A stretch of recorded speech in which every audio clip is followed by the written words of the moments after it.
அறியச் சென்ற வீரர்கள் அங்கு நிகழ்ந்திருந்த அலங்கோலத்தையும் அவற்றின் நடுவே அட்டகாசத்தோடு நிற்கும் குரங்கையும் கண்டு பயந்து அரசனுக்கு அறிவிக்க வந்திருந்தனர். வீரர்கள் சொல்வதை அவ்வளவு அலட்சியமாக தள்ள முடியவில்லை. கோபத்தால் ராவணனுடைய முகத்திலே கடுமை நிறைந்திருந்தது. திரும்பினான். பக்கத்தில் இருந்த கிங்கரர்கள் தலை வணங்கினர். மிகுந்த பலசாலியான அவர்கள் ராவணன் இடும் உத்தரவுகளை தலையாலே செய்து முடிக்க எப்போதும் காத்திருப்பார்கள். அசோக வனத்திலே ஏதோ ஓர் அற்ப குரங்கு வந்து மரம் செடி கொடிகளுக்கு நாசம் விளைவிக்கின்றதாம். அதை உயிருடன் பிடித்து வாருங்கள். அதிகமாக அடித்து துன்புறுத்த வேண்டாம். யார் என்று தெரிந்து கொள்வதற்குள் உயிரை விட்டுவிடும் என்றான்.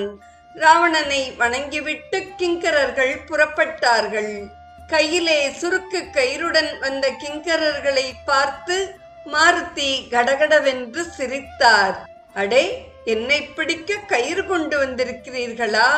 வாருங்கள் வாருங்கள், காலதேவனுடைய பாசக்கயிறு உங்களுக்காக காத்திருக்கிறது என்று கொக்கரித்தார்.